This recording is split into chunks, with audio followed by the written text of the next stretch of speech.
Perhaps not now, but in the past, usually on a summer's afternoon, a very disgruntled man would sit on an ancient stone wall just outside the town of Donegal in Ireland. 200 yards from where he sat, the road meandered down a slight hill and turned into the fishing pier, where local fishermen tied up their boats. 100 more yards, and the unguarded fishing pier became the Atlantic Ocean. Nearby was a place called Glen Columkill, the birthplace of a famous Irish saint, Saint Columkill. In the summer, tourists from mainland Europe and the US flocked to visit the birthplace of the saint. Invariably, many needed directions to the famous site, and more often than not, they would stop and consult this gentleman in the hopes of getting their bearings straight. This man disliked people in general, and in particular, he despised tourists. If he didn't use a string of profanities to his unsuspecting inquirer, in other words, if he was having a good day, he would point in the direction of the fishing pier and say, "Down that road, 5 miles."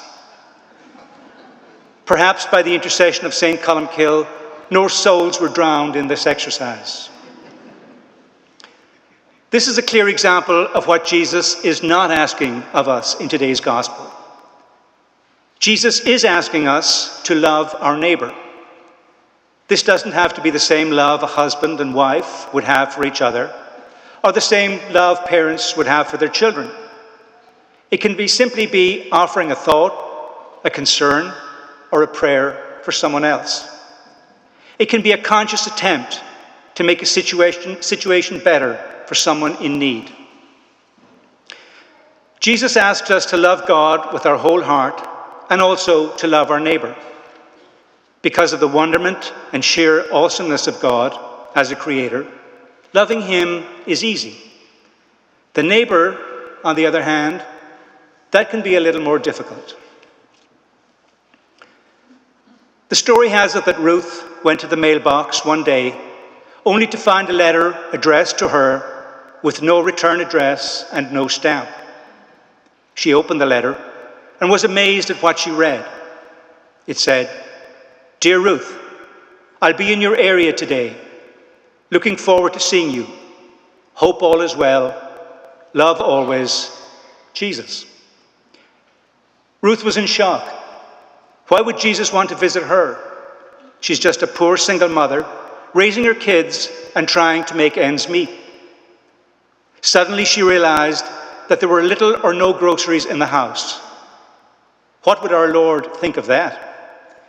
She threw on her new warm winter coat, stepped out into the chilled evening air, and hurried off to the grocery store. With just short of $10 in her pocket, she was able to purchase a loaf of bread, a bottle of milk, and some cold cuts. Once again, she stepped into the cold evening air and hurried up the hill to her house so she could prepare a meal for her special guest. As she passed a dark alley, she heard a voice call out, "Hey lady, any chance you could help us? We haven't eaten all day." Barely visible in the alleyway was a man and a woman dressed in rags and huddled together in an attempt to warm off the bitter cold evening air. "All I have are a few cold cuts and a loaf of bread," she said, "and they are for a special guest who will be coming to my house tonight." "No problem," said the beggar. "I understand." Ruth started to turn away and stopped to look at them one more time.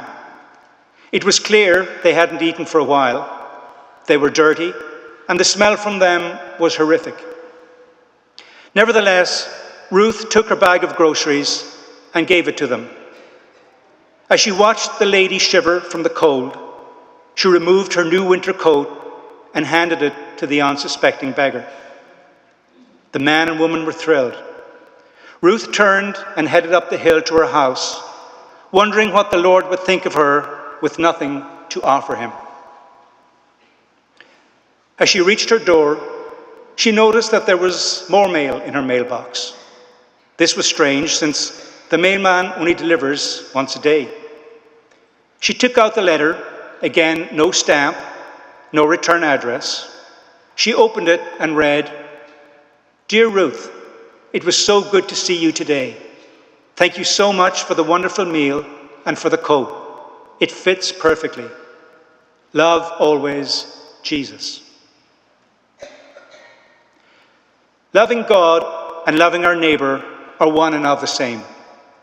If we can identify Jesus in our neighbour, loving them can be so much easier.